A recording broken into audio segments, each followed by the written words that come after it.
Amazing business. So where are you? I'm in a little place called Guruk, which is outside of Glasgow. So I'm back in the motherland. Nice. So your dad still lives up there? Family still up there? The old man's still up here. Got a lot of aunts and uncles up here. I sort of try and make the trip up maybe once a year.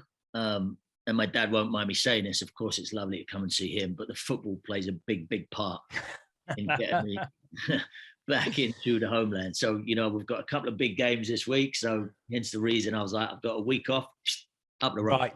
So this is, I'll come clean with you right now. I'm not a massive football fan. I like international football. I'm a football tourist. Watched the Euros recently, but as far as club football goes, I don't know much, but I know that you are a Celtic fan. It is rumored that I do support the Celtic. Yeah. So I only know this because of the crossover between your love of football and your career on screen, which is the famous photo of you and Kiefer Sutherland on 24, Live Another Day. Yeah. Celtic had just released their new away kit, and Kiefer sort of, look, I preface this by saying, as actors, if you have like, sometimes we do it with our charity cases as well, but, especially if you do have a sporting situation in your life, you tend to try and, because everyone on set hears about it. If there's a big European game, I'm trying to get out of work early, or I'm trying to change the schedule, or I'm trying to do something. Really, not really. And they're like, what's this big deal? And, you go into it. And so someone like Kiefer and like many others that I've worked with show an interest and obviously know about the team. But I then, throw him in the shirt, and let's be honest, the press pick it up and go, oh, Kiefer's a Celtic fan. I doubt he could spell Celtic. So, it's understandable that I can get some famous folks in the hoops, but realistically, I don't think they could tell you a player's name. You're building support for the team. Not that they know it, not that they need it. Rather, I am aware of Celtic, so they clearly are big enough to have entered my orbit. Yeah, they're doing all right without us, but for sure, it sort of does. It helps amp it up. It helps. Trust me, one side of Glasgow was very happy that Jack Bauer was, running around in the hoops.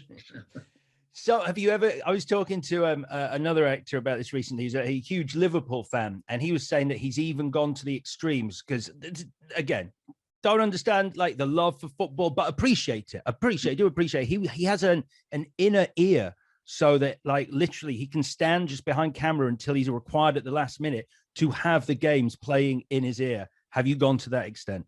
I've gone to an extent where I've got a computer set up next to Video Village, which is where, for those who don't know, where the cameras are rolling and the director and the DP and probably the script supervisor and way too many producers all sit in their director's chairs around a tented couple of screens. I've definitely had computer screens at Video Village open, silenced, but with the game on. Oh, you've never ruined someone's take though, because I mean that would be the worst, right? When what if Celtic scored and it was your co-star's big dramatic moment, it was their scene, and they were nailing it. It was the take, and then there's you.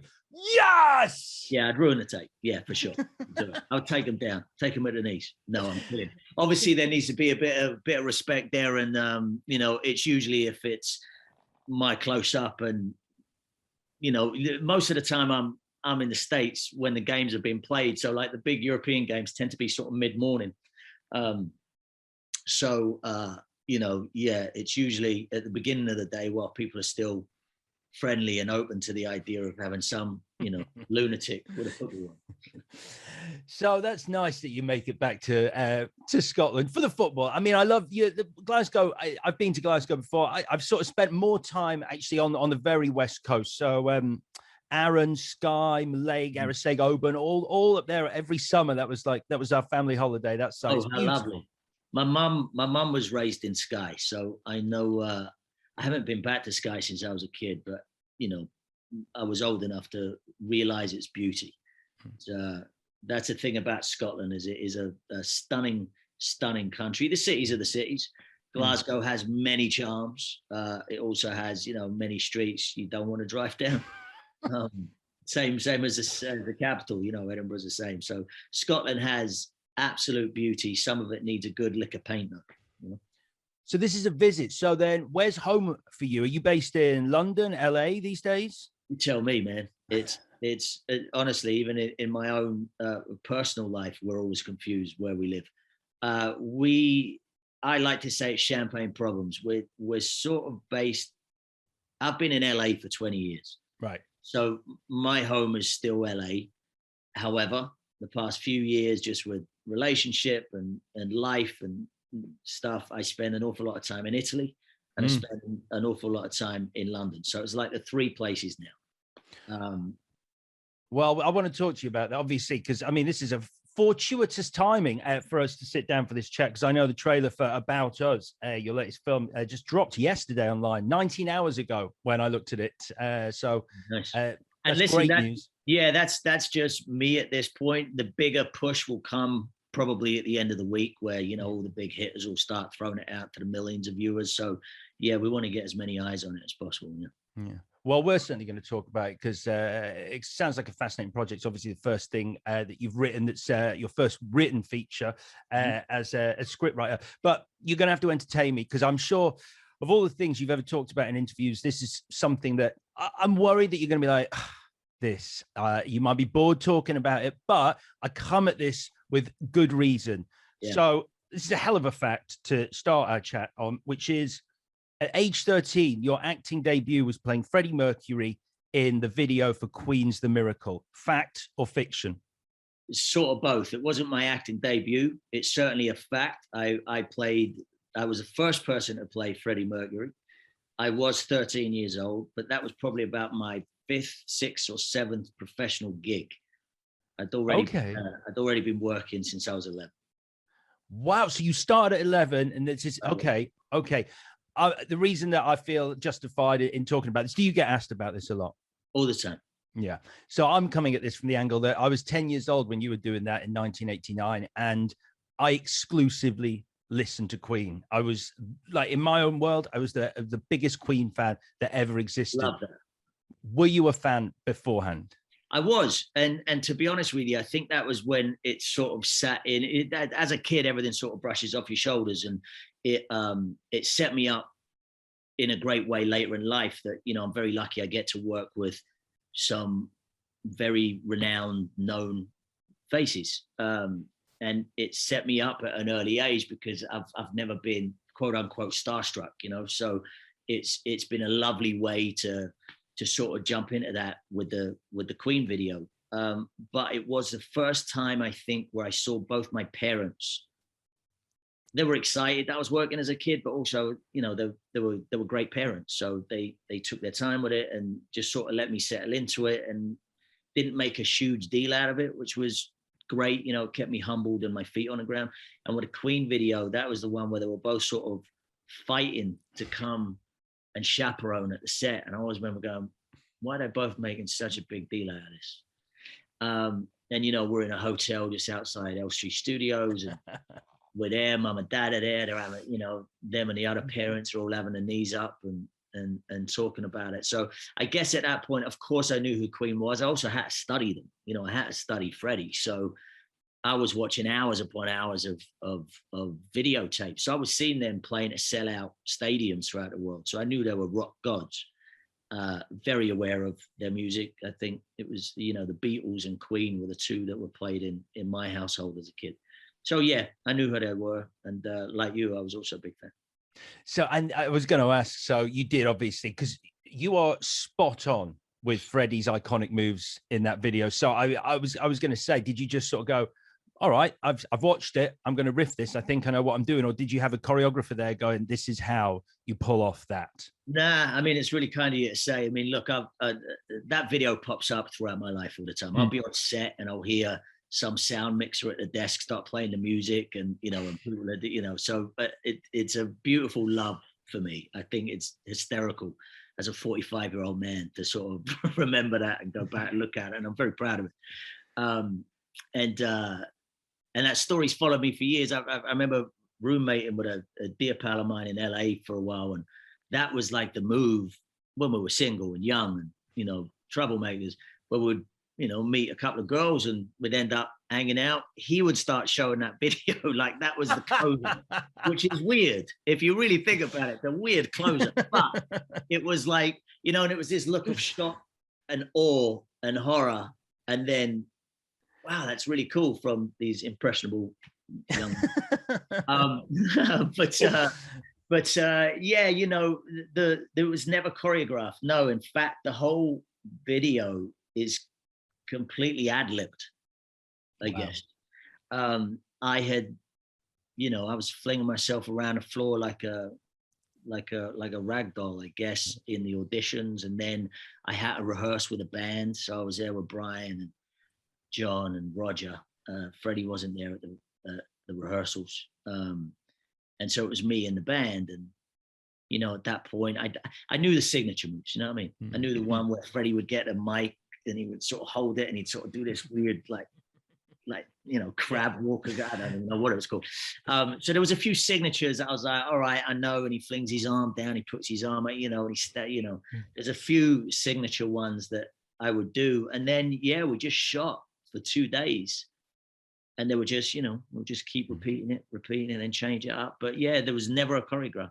And you obviously met Freddie at the actual record though, because I mean you're there on screen with the legend. I met him right before. I think like in the last rehearsal he came in to watch. So I'd already met him, and yeah, all of them couldn't have been sweeter. Yeah. I met them at the I hosted the premiere for Bohemian Rhapsody when that came out. And so I got to meet Brian May and Roger Taylor, which was, for me, it was like, this is amazing. Polar opposites in terms of like Roger Taylor was on and off stage as quickly as he could be. He came on and people went, you got 3 questions. 2 questions, sorry. You got 2 questions with Roger. And I was like, okay, cool. So he walks up and I'm like, how are you? And he's like, yeah, I'm well. And then I start asking my first question. Right. That's it. Yeah. Because I got onto what was my second question. He was like, that's you 2. I'm like, wait. So I guess a tip for anyone interviewing Roger Taylor, how are you counts as a question. Absolutely. Brian May, on the other hand, loved it. Literally just chatting away. Couldn't spend more time on stage. Brilliant. Roger to me was also he was like he was a real rock star. And as a 13-year-old kid, I loved this dude wearing sunglasses. Yeah. He had his sort of wavy hair. He was always talking to the ladies, having a good time. I was like, this guy knows how it's done. And Brian was just a gentleman, just a complete and utter sweetheart. Knows that they hit the lottery, and it was a good bunch. Yeah, Roger, like you, Roger was the one I wanted to be. So I mean, you touched on this because I was going to say, I wondered if it did help. Having, obviously it was like a music video and you were kind of having fun freestyling, but having something like that, because you worked consistently after that, like you kept, you had like little parts in this, that, like the British Empire, and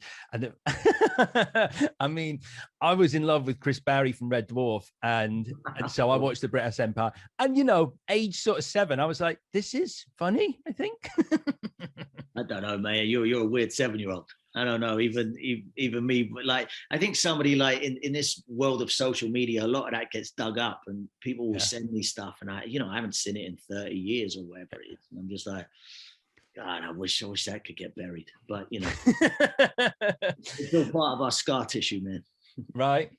But I mean, I guess like a lot of this must have come from if you're like a casting agent, you got like a CV of like various kids in front of you, and one of the kids is like played Freddie Mercury in Queen's The Miracle.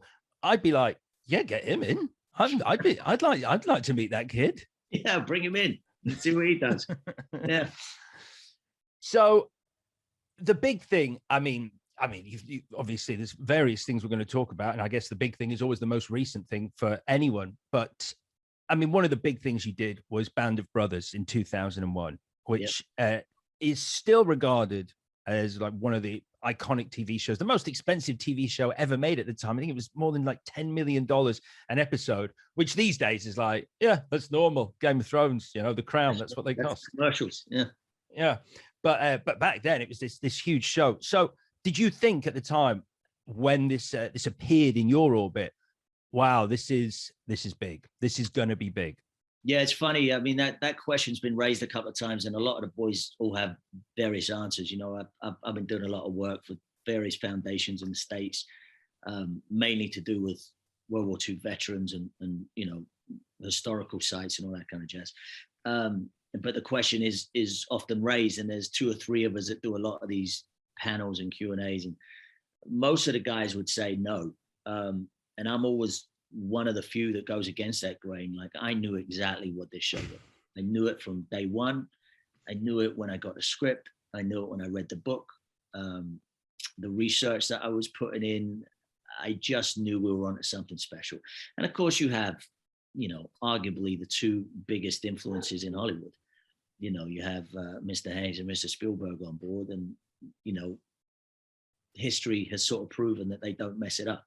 So yeah, I was fully aware, but I was also, and again, a lot of the guys did this too, which made the show special.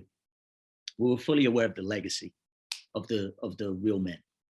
So even though you're doing a Hollywood show, essentially, you know, the millions of dollars they're spending, I think it was 12 million pounds an episode, it's about 15 million, 16 million dollars an ep.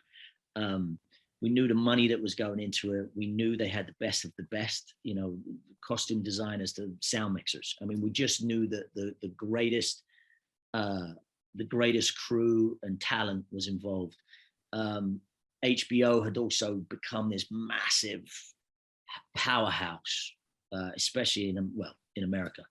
And so we knew it was just in good hands, but the legacy was so important to us, and I knew how big that legacy was too. And I also knew what, not that we had it on our shoulders, but we were going to be able to re-teach World War II to our generation and the generation that followed. And that was, you know, not a burden; it was an honor. So yeah, I knew. Yeah, you definitely knew. You definitely knew. And so, at what point in the process do you meet Tom Hanks and Steven Spielberg? Are they there from the off? Do you audition for it, or was it a done deal beforehand? No. Back then, it was everybody had to read. And you know, they were going through LA, New York, Chicago, London, Australia, you know, Sydney. They were looking for actors everywhere, so everybody knew about it. Every guy of my generation, everybody knew. The ones who were already, you know, famous, the ones who weren't, the ones who were working all the time. Everybody knew about Band of Brothers. And yeah, the process was, and again, it's all varied. There were some guys that had to go through 10 auditions and still didn't get the job, you know, which is tough. I was very fortunate. I did 3. On my second one, I met Tom. Subsequently became kind of friendly with Tom. You know, he brought me over to do another movie with him after Band of Brothers. So that was my first film in America. And so, you know, he wrote me a letter to get my green card. I mean, he used to steal cigarettes from me on set. So I think it's payback, because he did not smoke, but I think he was just around all dudes. And so it was just this weird, you know, World War II thing. I don't know. And I remember him tapping me up for a cigarette. And I'm like, can you just buy some Marlboros on your way to the studio, Governor? But that's funny. Yeah. I don't know what's funny, the fact that Tom, you can clearly afford cigarettes, so maybe buy your own. And also the idea of him going, no, I don't smoke, but this looks kind of, I want to hang with the boys. So can I join you? It really was that. And I don't mean that in a, you know, emasculating way in any stretch. It was just like, even the actors, there were people that did not smoke that were having a cigarette. And, you know, I wouldn't touch a cigarette now, but back then I was a heavy smoker. Everybody was, and everybody was just, you know, bumming snouts all day long off everybody. And so, so anyway, I got on great with him. He directed one of the episodes as well, which, you know, I had prominent stuff to do. So that was fun. And Steven I always, you know, people talk about creating your destiny and all that sort of stuff in the world right now. You know, I always had, and I still do, you know, I have just an inkling that I'm going to work with certain people, and Steven Spielberg was one of them. You know, I was like, I'm going to work for Spielberg one day. And I thought it was going to be him directing me. That hasn't happened yet, but I still, you know, hold hope. But yeah, met him many times, and again, you know, I became a familiar face to him, which was lovely. I tell this story often too. Every time I see him, he'll always smile. He salutes me and says, "Hey, soldier." And that's either really sweet or he just can't remember my name. It's one of them. It's really sweet. "Hey, soldier." And then we hug. And like one of my greatest memories that is just a ludicrous Hollywood story was I was at the famous Culver studio shooting a film called The Polar Express that Tom was in, and we were this weird cartoon thing. We didn't really know what we were doing at the time, but we were there going, so there was Tom. It was directed by Robert Zemeckis, who I was a massive fan of, who did all the Back to the Future films, Forrest Gump, Castaway. I mean, massive, the biggest of the biggest. And so we had all the Gump crew and special effects guys and all of that. Everybody was on Polar. And for the first 3 weeks, it was just Tom and I and Bob, and I was acting opposite Tom, like when he plays like 5 roles. So when he's like Santa Claus, I would be the kid, and then we would switch and he'd be the kid and I'd be Santa Claus. And so when people say, "What'd you do in that movie?" I'm like, "I've no idea. I think I was like 10% of him. Don't know." And there were things that I would do that Tom would then take and mimic and put it into the film. And so it was sort of like this weird, I was basically just, I don't know, being his scene partner, I guess. But it was a magical experience. And it's just me, him, Bob Zemeckis. And one morning, Tom says, "Steven's coming down. He's coming down to say hi." I said, "Oh, that's fantastic." So Steven comes down. Of course, "Hey, soldier," usual. We have a hug. And I think it was like in between takes. And the 4 of us are just standing. So there's Steven Spielberg, Tom Hanks, Robert Zemeckis, Ross McCall. And we're talking about whatever. Don't even remember what the conversation was, but it was nice and, and all very relaxed and chatting and laughing and joking. And then one of the assistant directors comes over and, "So sorry to interrupt, Ross. We need you. We're lining up the next shot." I was like, "Done. Okay. I'll see you in a minute." "Yeah, see you, Steven. Great to see you." Blah, blah, blah. And as I'm walking away, I literally stop in the middle of a soundstage in Sony Studios, in Culver Studios. And I just look back and I just go, "What was that? Like, what was that?" That is like, that's the dream. The fact that I've just stood with those 3 people who I just, I'm a fan of and admire. And we were probably talking about, I don't know, cheese, and here I am, dressed in a wetsuit with weird dots all over my face, making a movie. It was one of those surreal, wow, I come from Glasgow and here I am. It was one of those moments. Yeah, proper pinch yourself moment. That's crazy. And I guess it only happens because when you're sort of, I guess when you're standing with them chatting, you've kind of normalized it to the point where you're like, well, I'm just having a conversation with my work colleagues. But then when you're on your own, you're having a plate of eggs with them in the morning. I mean, everyone's having craft service. Yeah, it becomes, habitual and normal. So you had that inkling that you were going to work with Spielberg at some point. What, like, is that sort of, that's like self-belief? Would you categorize that as like in the same arena as that idea of going? Because I've no doubt that there is a massive amount of self-belief required to be an actor. And like the situation you just mentioned, like, to be able to sort of like hold your own and not be starstruck and not crumble, like, and sort of go, "What am I doing here? I feel like an imposter." Is the inkling that you had that you'd work with Spielberg, like I said, like a sort of a knowledge that you were good enough at your craft to ascend to that level? I think ultimately, yes. Like as an adult, I can look at that and go, "Yeah, that's exactly what it is." And especially, certainly the way you go through life now is, faith, belief, knowing, being, doing all of it. As a kid, probably I wasn't that advanced. There was just sort of like a shrug of the shoulder. It wasn't cockiness or arrogance or any of that. Maybe confidence was there, but I don't know. It was just a gut feeling. It was like, I mean, I was the movie buff as a kid. When all my mates were out causing trouble, I would, again, anyone listening to this might have heard the story before, so I apologize. But my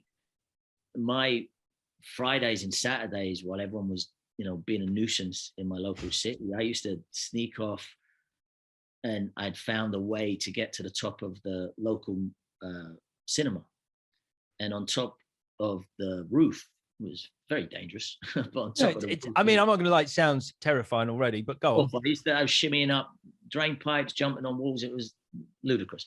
But there was a shed on top, which was where they did all the electrics, I guess, from, you know, the ceiling. But it was open, and I would go in, and it was just like floorboards and these hot bulbs in the floor. And I picked the bulb out, and it was the little twinkly lights that were on the ceiling of the cinema. And so I figured out I'd put that bulb down. I would just lay down and I'd watch the movies through this hole. So I was like just obsessed with film at a very early age, and good film.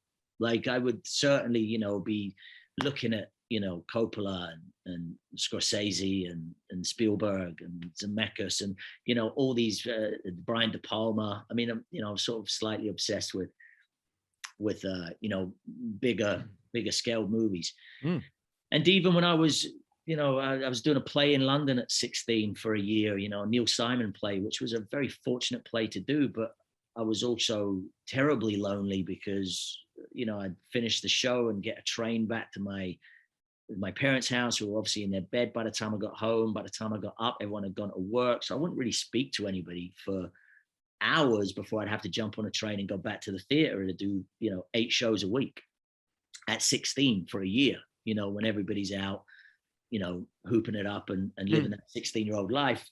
I was in a very disciplined place, and I'm not against it. I loved it at the time.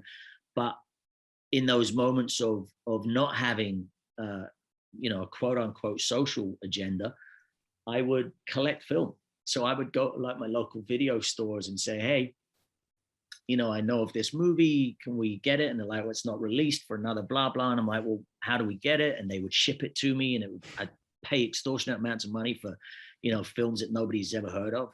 But I would like on VHS, like, or VHS, yeah.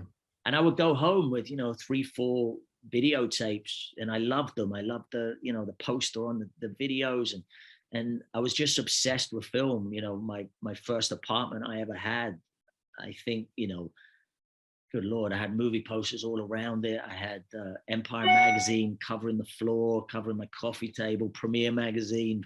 And so I was just like, I just had a healthy obsession. So that was a long way around. But yeah, with Spielberg, because I had this pure love of film, to me, he was the pinnacle of what that film world was. And I was just like, I want to work with him. What's amazing is that you sneaking up onto the roof of that cinema, opening the bulb, watching the movie through a hole in the ceiling. That actually sounds like it could be the start of one of Spielberg's Amblin movies. That sounds like it could be the freaking Goonies or something. Sure. Yeah, that was very much it. That was very much it for me. You know, all those movies, all those, you know, Richard Donner movies, the Goonies. You know, yeah, I grew up with those. I was obsessed with them. But I also had a very healthy interest in you know, Scorsese was the balance for me. So I loved Stevens films. You know, Indiana Jones was, to me, Temple of Doom, like, blew my mind. I mean, I thought I was Indiana Jones for a good week and a half, for sure. Yeah. I mean, I sort of, we're not too dissimilar in age, a few years in it, but yeah, I didn't discover the kind of movies you're talking about, the Scorseses, the Coppolas, till much later in life. Like my childhood, my 80s was Spielberg, and you know your big pop culture movies, your Ghostbusters, Back to the Future. So yeah, that's interesting that you actually spanned both worlds, because I mean those are some adult films for you to be watching. What, early teens? Well, the moment it really got me going was I was doing another theater show, and we were on tour in the UK, and you know, you were tour away from home, and there was always a chaperone with you, you know, like a government approved chaperone. Ludicrous if you think about it. Nuts. You know, I'm staying in weird little B&Bs with somebody I don't know and other kids, and it's like, what is this madness? You know, I mean, that sounds worse than being on your own, to be honest. Strange. Oh, for sure. For sure. And you know, there's no cell phones at that point, so literally you're calling your mum and dad on a Sunday. Like, that's what you're getting in a payphone, you know? And so, you know, you look back on it and you go, what is wrong with all of you? Why didn't you know? And so I remember being on tour, and it was my night off, because they had, you know, like 3 of us kids, but there was one that would play both roles, and you would just rotate it. So, you can only work a certain amount of days when you're a kid. And I remember being 14 years old, and my chaperone at the time kept talking to me about, she had great film knowledge, and she kept talking to me about this movie, The Last Temptation of Christ, which was Martin Scorsese had directed, Willem Dafoe, and it was this, very risque film at the time. But one of the kids she used to chaperone had played like one of the archangels on this movie. And so she kept talking to me about this Scorsese fella. And she said, on this night off, I think you should come at the cinema and watch this film. And I said, what is it? She said, it's called Goodfellas. And I looked at it and I was like, well, it's 18. How am I going to get in there? She goes, don't worry about it. And I remember going super nervous and, reasonably blessed now. As a kid, when I was 14, I looked 2. You know what I mean? A young looking 14-year-old. And I'm like, never going to get in. She's like, shh, just walk in that door. I'm going to get a ticket. She went and got the tickets, took me in, sat down. And I remember, my collar up, going on, make sure nobody sees me in case they go, there's a kid watching it. And what unfolded was, the next 2.5 hours of cinema culture that just completely bore into my eyeballs in a way that was just inexplainable. It changed my outlook on film. And I remember coming out of that, and that was a moment where, because I'd done a lot of theater up until that point, apart from little bits of TV here and there. And at that point, I was like, I want to make film. That's it. There's nothing else that I want to do except that film. And I sort of had an unhealthy obsession with gangsters after that. What is an unhealthy obsession with gangsters? Dude, listen, being in the UK, so not even being in New York, right? And being in the UK, I would, if I got paid for anything, I would go get a suit. At 16, 17 years old, I'd be wearing like a single breast suit, crisp white shirt. I had like a bracelet, a pinky ring. It was no, I mean, you deserved a punch in the face. And I'd be in these, smoking and doing my, and I was just, Jimmy Conway to me that's actually my pseudonym. Anytime I, not that I always have to do it, but sometimes I have to give different names at hotels and stuff. I've just told everyone, Jimmy Conway. It's Robert De Niro's character in Goodfellas. Just to me was, and so then I went on that journey and I seeked out, every film of that kind of, Untouchables, Scarface. I really got into De Palma, but then I started looking at French gangster films and started looking at sort of pop culture, French films, Luc Besson, Nikita and all that kind of stuff. I was sort of getting into. So that was all because of a chaperone urging me to watch a film. And did you not want to become part of, there was that, when was it now? It will have been the late 90s when the Brit gangster movie just exploded like that. As often happens, Lock, Stock came out and then everyone was like, this is what we're going to make because this makes money. And so, they varied in quality. I'm looking like inside my brain and looking down your CV as I remember it. I don't think you've made like a gangster movie. I did. I've done some American gangster films. Right. The Beautiful Ones was a gangster film. And I tend to have that sort of vibe, even when I'm hired as like FBI guys, they always want me to be a little bit crooked. Shady, right. Yeah. But the London Brit thing, I mean, to be fair, at the late 90s, I was obsessed too. I used to I'd moved back to Scotland when I was at 19, 20 for like a year or so, just to basically get my laundry done and get fed, start an actor. And I remember I would have to take the overnight train down from Aberdeen at that point back to London for auditions. But you would get in at like 7 a.m. The audition wouldn't be till like 11. I'd go to the audition and then the night train wasn't, ready again until like 4, 5 p.m. So I'd have the afternoon off. So I'd go down at Leicester Square and I would go and watch whatever movie I was dying to see. And I remember seeing the Lock, Stock film when it came out. But honestly, at that point, I was still this skinny, young looking wannabe gangster.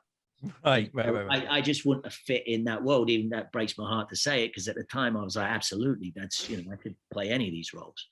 But the first film I ever wrote was actually a London gangster film. But again, what you're saying, there was a lot of C-class movies and C versions those good gangster films.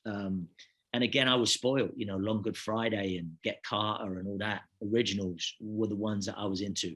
When I saw Lock, Stock, I loved the style, the vibe, the music, loved it, you know, but I was waiting on that to present itself again. And it just sort of didn't, you know. You have got a role in, we had your former co-star on Band of Brothers, Mr. Dexter Fletcher, on the show not that long ago, chatting about his new drama, the making of arguably the greatest gangster movie of all time, The Godfather. So the show's called The Offer, and you've got a little part in that, haven't you? I do. I play FBI agent Moran. They called and said, look, here's the deal. We're trying to, you know, get people who get what this show is to come in and play a little bit. I was in LA. I was just wrapping a Apple TV show I was doing with Uma Thurman, who I was a big fan of Pulp Fiction, of course. Like that just blew my mind that I got to do all this work with Uma. But anyway. How was that? That sounds fun. Oh, it's great. Yeah, and absolutely. Again, same thing. It was that same period. I had the Pulp Fiction poster in my apartment, you know, with Uma on it. That was my thing. So yeah, she's adorable, and we had a great time. But you know, Dex was like, come and play with Miles Teller and Juno Temple and you and Kirk from Band of Brothers, who played Toy. So you know, the four of us just went, yeah, we could do this, and we went and we had a ball. And I'm a massive Godfather fan. Again, that show everybody auditioned for, and everybody would have given their left arm just to sort of be a part of the making of The Godfather. However that show pans out. To me, you know, Robert Evans was, those who don't know him, he was one of the main producers, but he was the head of Paramount at that point. And I've had some would say a healthy obsession with Robert Evans. I bought his sunglasses and everything. It gets crazy. You can see I got but you know, so I'd said that to Dex. You know, Paramount lot is one of my favorites in LA. I've walked around it many times, and I would go visit Robert Evans' office. Evans actually produced the movie that I did 3 years ago, just before he died. So I was really intrigued with what this story was, and to get to work with Dexter is just so much fun.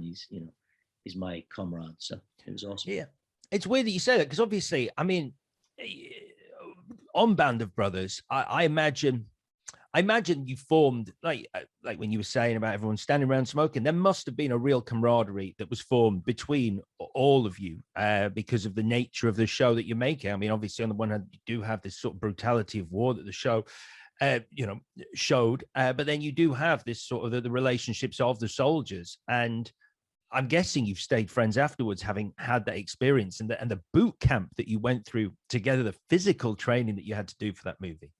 Yeah, you know, there were many walls for everybody to break down, and you know, egos got pushed aside, and you know, actor ethics got tossed out, and again, it was about that legacy of the real men, and we all took it so seriously, but had a ton of fun. But yeah, there's a bond there that is very unusual. You know, you do a movie and you become like a small family anyway. But really, when that movie's done, you know, it's like any walk of life. You know, you bond with people, but then it's, you know, all right, see you. And with band, there is, you know, I often laugh and tell people, if any of us guys, and you know, that there's probably a group of us that, I'd say like 10 or 12 guys that were the main guys of band, right? There's probably about 10 or 12. And within that, you know, everybody's super close, but within that, there's little pockets of real close bonds. I mean, there's 2 or 3 of the guys that I text with every week, you know, and we see whenever we can. And, you know, it's a real brotherhood. It's a real brotherhood. It's support. But the joke is, you know, if you walk in anywhere and one of the boys is there, whoever you're with and whoever they're with, we actually have to apologize and go, look, I'm just letting you know, you're welcome to hang out and stay. This will either get really boring for you really quickly, because all we're going to do is go over stories. But also, this is it. now for the night. This is it, you know. And we talk about it often. Me and Scott Grimes sort of joke about that, who played Malarkey. You know, we were drinking the same boozer in LA, and you know, every now and again we would just randomly run into each other, and that was it. You know, game over. Whoever was with us were just like, all right, we have to get in with it or leave. Yeah, it sounds like just, I mean, you know, having done a bit of reading around that whole the boot camp that you went to with what's the guy's name? Dale Dye. Yeah. So like going through that, like sounds like a fairly intense and bond building exercise. Yeah, and again, I'm repeating myself, but you know, the genius move from the producers of Band of Brothers was that boot camp. And I've often said, you know, Tom, Stephen, Meg Lieberman, who cast it, and Angela Terry, who cast alongside, and Suzanne Smith, and you know, the list goes on of amazing casting directors who all had their hand in it. But also Tony Toe was our on the ground producer, and Captain Dye. You know, those were the people that made the band what it is, because that boot camp had solidified such a intense brotherhood that you could see it on screen. And also it taught us everything. So there was no need to ever get somebody in, you know, if you were firing your M1 and during a take, and, you know, either your rifle jams or you run out of ammo and it pops out, you knew how to get the next one, boom, boom, you know, and you just do it. You know, you would unload something that was blocked and you would just do it instead of cut, we need the gun guy. You know? You can't do it. Yeah. You know? Oh, we need a hand grenade specialist. So there was none of that. And it was incredible because we knew how to soldier, you know, and that sounds fickle. And I've said this to our brothers and sisters in the armed forces. Listen, I'm not by any stretch saying, yeah, I know what boot camp is, because they go through it for months. But they put us through a very, very intense couple of weeks, which we also joke about. Some people go, yeah, it was 5 days. And people go, no, I was there 3 months. It was somewhere in between. Like, you know, 10, 12, 14 days, something like that. But a very, very heavy, but wonderful, wonderful, life-changing experience. And that's what created the show. You know, that. And it's a hell of a show. A hell of a show. So let's touch on something that I mentioned earlier. And again, trailer dropped yesterday about us. So do you want to tell people what it's about? Because I mean, I've got a sentence, but I mean, I don't know. It feels weird if I sort of say what it's about, because I only know what I've read the one sentence pitch, which sounds intriguing. So I'm gonna let you tell me what it's about, because also, you know, I'd be an idiot not to. You wrote it. This is not your first screenplay. I'm taking it. When did you start writing, first of all? I started writing years and years ago. And my first film, I mean, it's funny that you talked about Lock, Stock. Like a lot of the producers, like I think Chris Evans. Remember the DJ Chris Evans? I'm sure he's still around. But yes, he had a production company, and they were doing the Lock, Stock TV show. And I'd written a film that they had got hold of, and almost got into production, and then just never did. But again, I think I was just too young and not quite sure of how it was done. So, you know, I've been dabbling in writing for many years, and then in the States, I've actually sold 3 TV shows to the networks out there, although none have been produced as of yet. But you know, had them optioned and got them in, you know, one at ABC, one at Warner Brothers, one at Wonderland Sound and Vision. So, you know, yeah. So are they still bubbling away out there then? One of them came back, 2 are bubbling away, but, you know, we'll probably end up tweaking them. And, you know, writing's a strange thing. You grow with it, you know. Over the years, I'll go back and I'll look at some stuff and go, that needs a little work there, Roscoe. Maybe you pulled the trigger too quickly there, son. But you got to get it out there, right? Because sure, you know, you can. Yeah, I've done a little bit of writing myself, so like you can. I mean, you can get lost in all the pointless sitting in a drawer. Advice. I mean, right, exactly. You know, all I would say to anyone out there is just force yourself to do it and get it finished. Yeah, leaving an unfinished screenplay is pointless. Yeah. So I've been dabbling in it for a while and had reasonable success. And so I wrote about us for many reasons, really. But and this is what's interesting. Like my fan base, I've explained to them. I mean, I've done a lot of romantic comedies before, and I don't always play the bad guy. I do the romantic lead sometimes here and there. But About Us is a drama. And there's no car chases, there's no guns, there's none of that, but it's an ode to cinema for me and our director, who's one of my best friends, Stefan Schwartz. And Stefan and I have done, I think I've done more television, more episodic television with Stefan than any other director. I mean, I think we've done probably about 15 hours of TV together. Wow. I know that you did the Fear the Walking Dead together. That was one of the things you worked on together, right? Walking Dead. We did a ton of episodes of Crash, White Collar, Luther. We've just finished this Apple TV show called, I think it's called Suspicion at this point.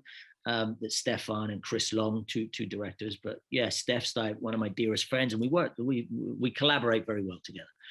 And so we had been talking about making a small, intimate film that was based in a reality that both men and women could watch and perhaps gain something from, or recognize something from themselves within.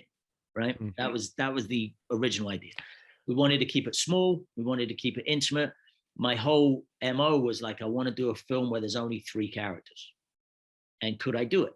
And so we were originally going to shoot in Provence, which is where he lives, in south of France. But as time went on, and as I started to develop the idea for the script, once I had the basis of the story, I wrote it relatively quickly, and I asked people to go easy with me here. I'm a spiritual guy, and I really do believe that sometimes ideas, intuitiveness comes from somewhere.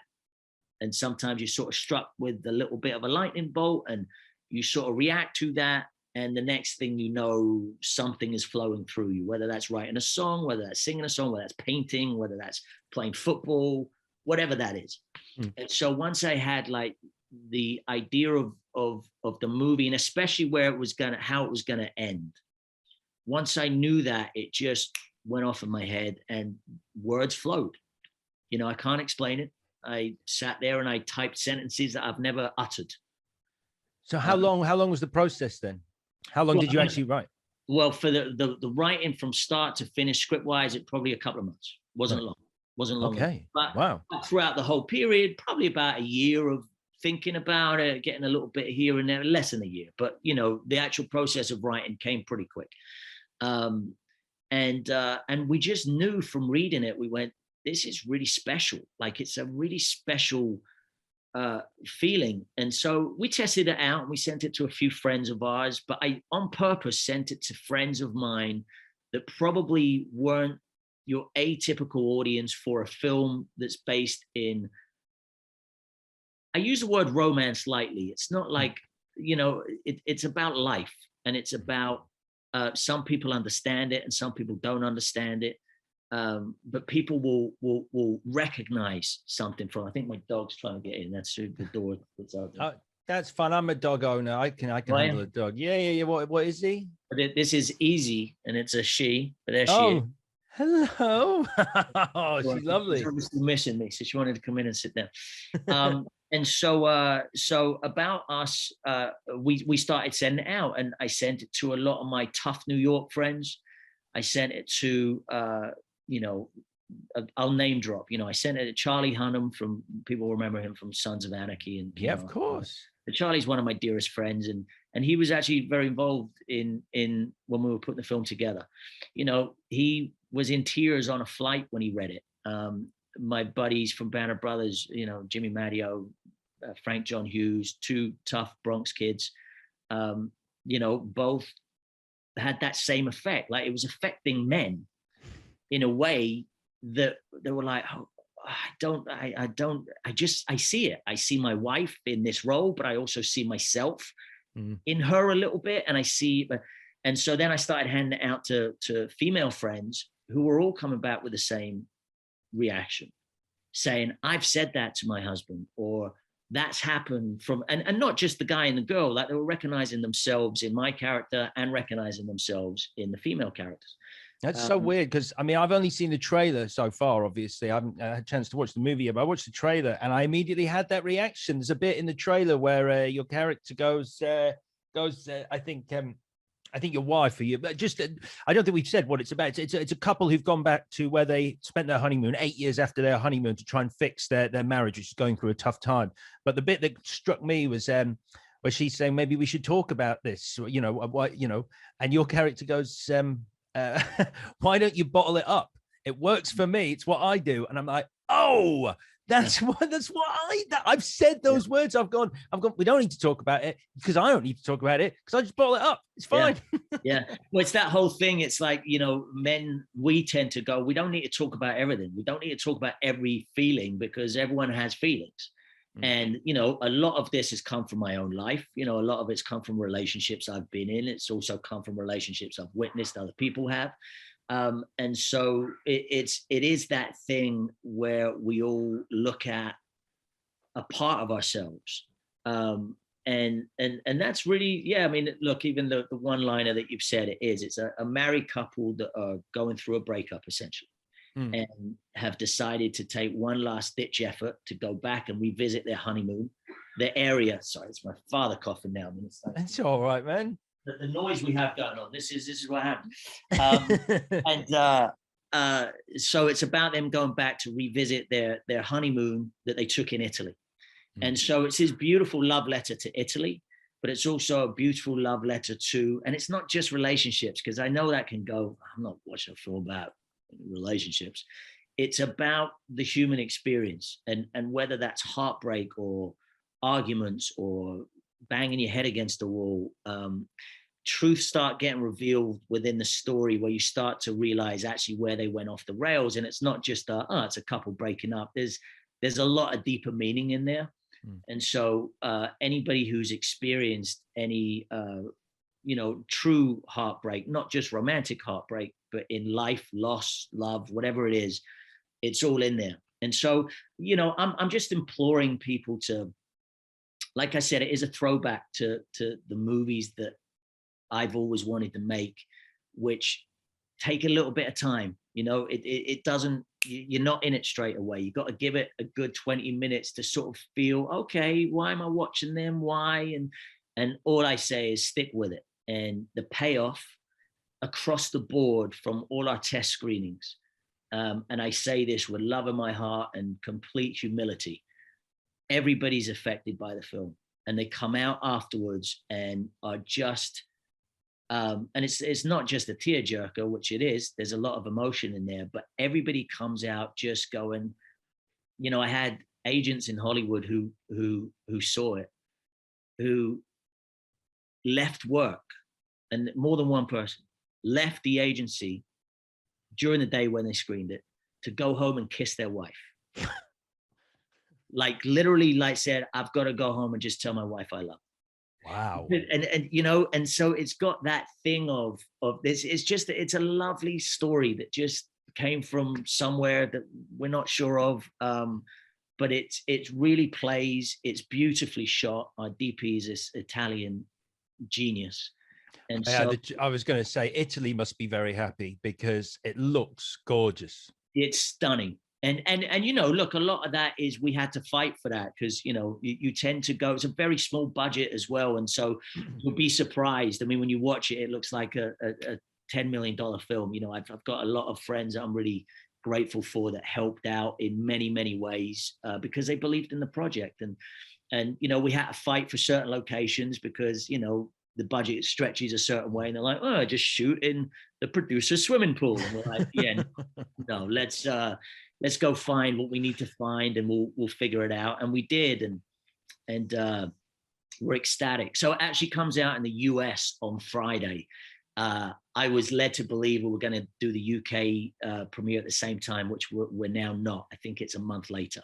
So, okay. Okay, I won't tell people. I was going to tell everyone it's out next week, but it's not. Well, so I mean, well, you still can because it's going to be on all those platforms. So if they have access to the American version of those platforms, right. It's in the cinemas in the US as well. We've got 10 cities, which is, you know, sort of a vanity thing, but it's so fortunate that it gets to be seen in the theater. But it's one of those things I would implore, you know, wives to make your husbands watch, you know, fellas, take your girlfriends too. It's a real eye opener for couple therapy in a way. It looks, it does. The trailer does a really good job of making it a very intriguing premise to sort of find out exactly what's going on. And like you say, it's a triple header. There's just the three of you in this. There's Alison Miller, Alessandra Mastronardi, and yourself. That's right. It's just the three of us, and it's just an ode to you know, old-fashioned filmmaking, but it has a lot of heart. It has a lot of heart, and it's yeah, we're excited. We're excited to show the world because it's been, you know, look, we're also in this age where the Avengers take over the movie space.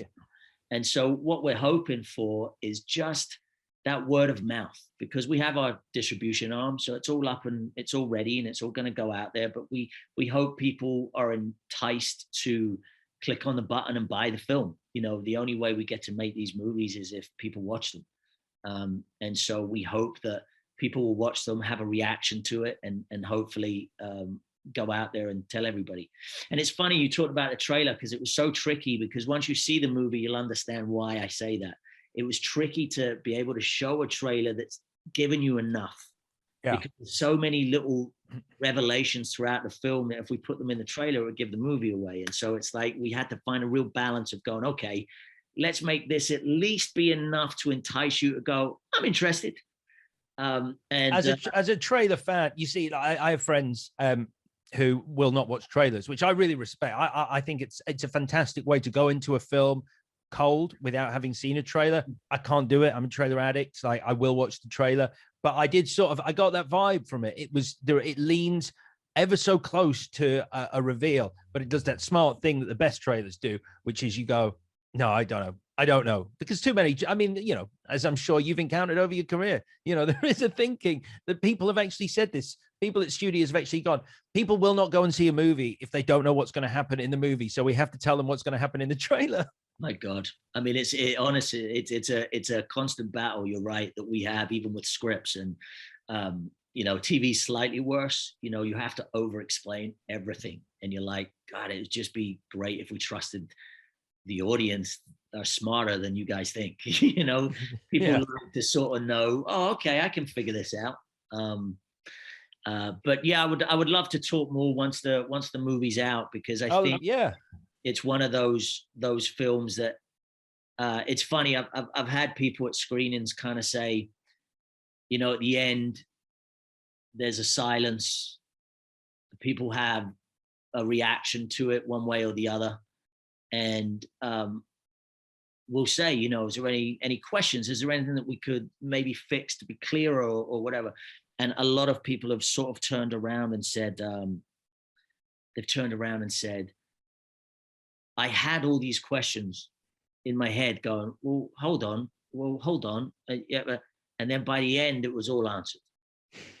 So it's like, it's great to sort of know that there's a journey that it takes you on. It's not just simply we're watching two people talk about their marriage, because obviously that's going to be a boring film. You know, it's two people taking the journey and, you know, unraveling what's transpired in their lives. Yeah.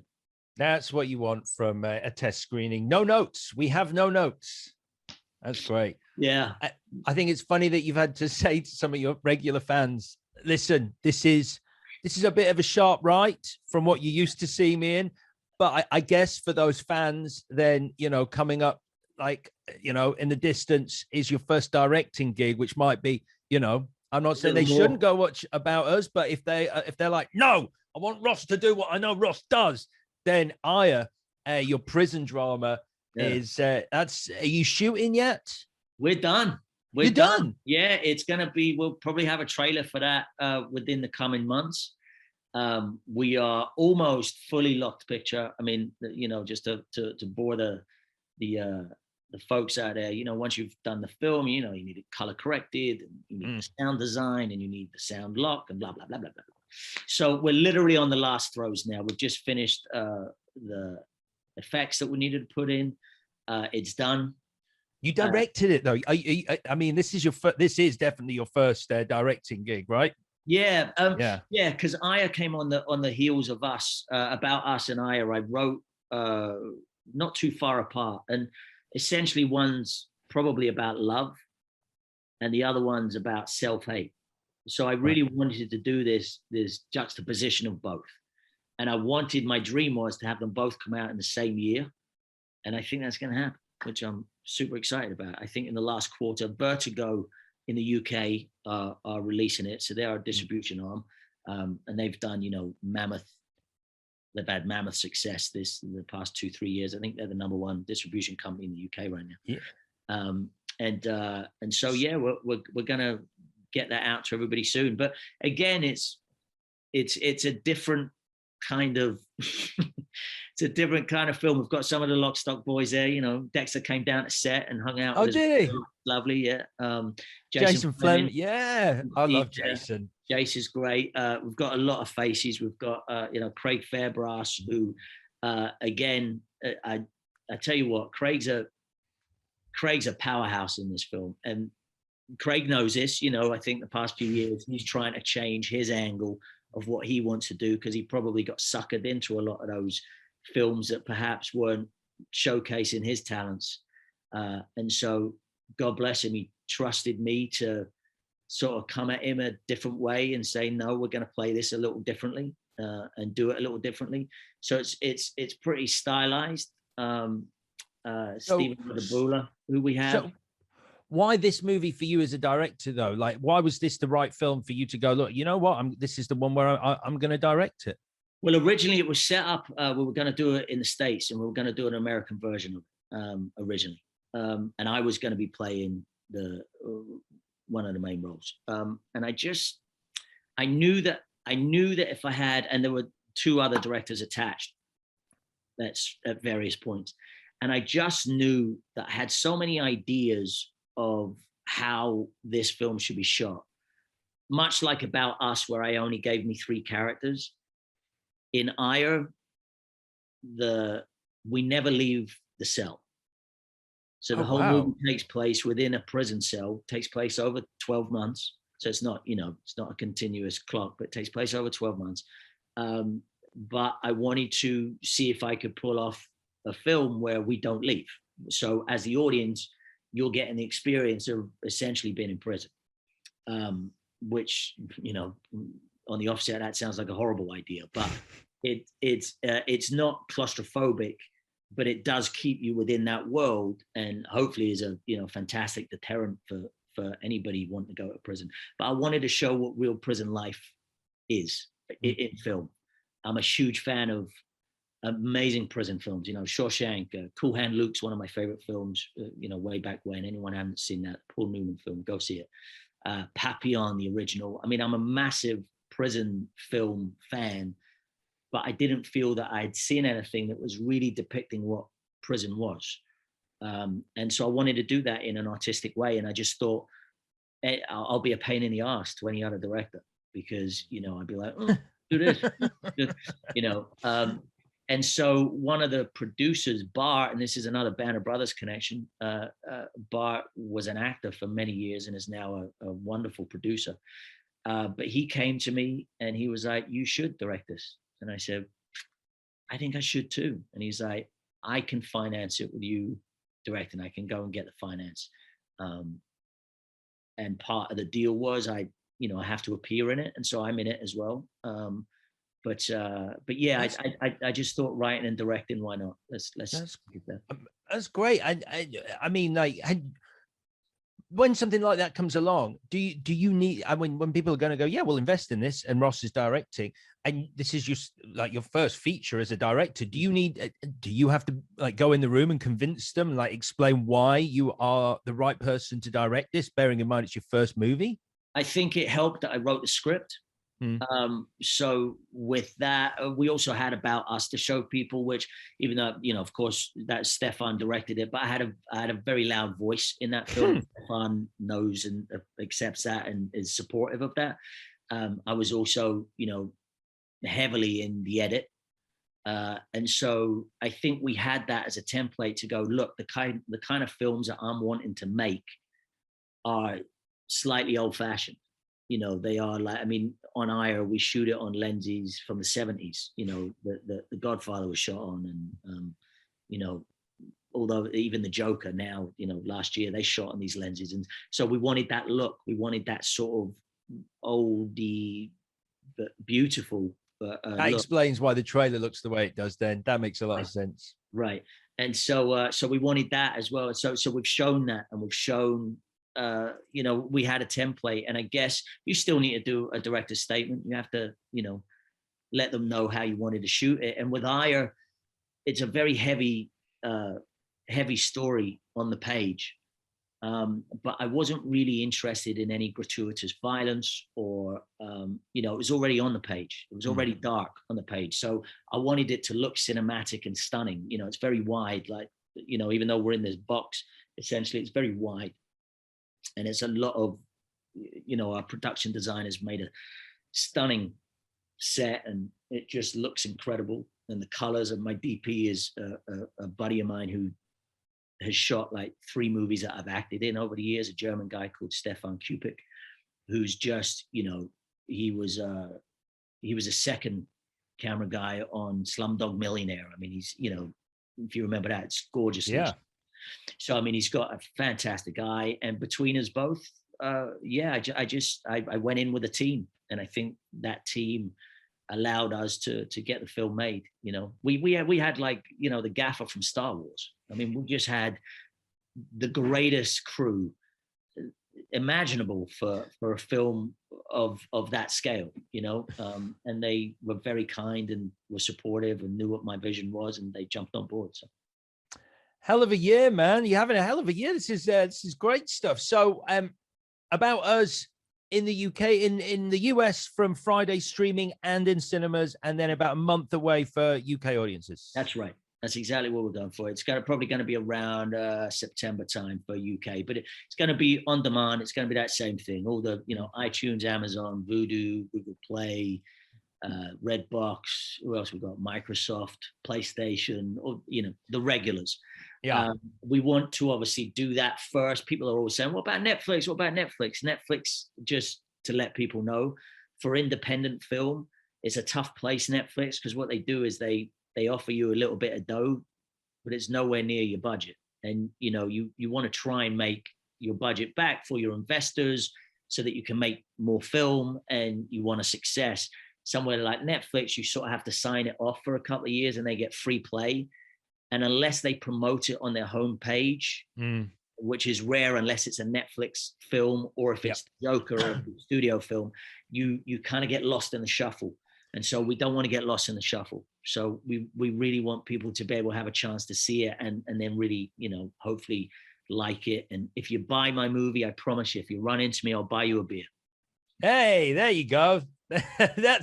That's a nice bit of marketing. I like that. That's brilliant. So you must be a happy man right now with all this going on. A couple of movies coming out in 2021. Yeah. It's been a fantastic year, and we've got the 2 TV shows coming out probably by the end of this year, or at least next year. And yeah, things are. I'm very, very fortunate and very grateful, and just excited to show people the films. You know, I'm really excited. I'm excited to see both of them. And, you know, if you don't watch trailers, I'm not telling you to watch the About Us trailer, but if you do want your appetite whet for this movie, then I would suggest looking at it, because it looks stunning and it looks intriguing, and it's, you know, it works as a trailer, and I'm excited. I can't wait to see the movie. Well, hey, I promise you, the movie is 10 times what the trailer is. So if you're enticed by the trailer, you're going to love the film. Brilliant. Well, I'm going to love the film then. Ross McCall, it's been an absolute pleasure talking to you, mate. Thank you for your time. And thanks for introducing me to your dog as well. Easy. She's still down there. She's just total relaxed time. Just total. Yeah. You see, you have the dream dog. I have a whippet called Simon, who thankfully is somewhere else right now, because when he's in the room, he's just like, yo, what are you doing? Are you doing an interview? Simon sounds amazing. He's brilliant. I love him, but you know, he's not an easy dog. Hey, thank you for your time, Ross, and have a great rest of your day, and good luck with the movies. Thanks so much, mate. I appreciate your time, and hi to everybody.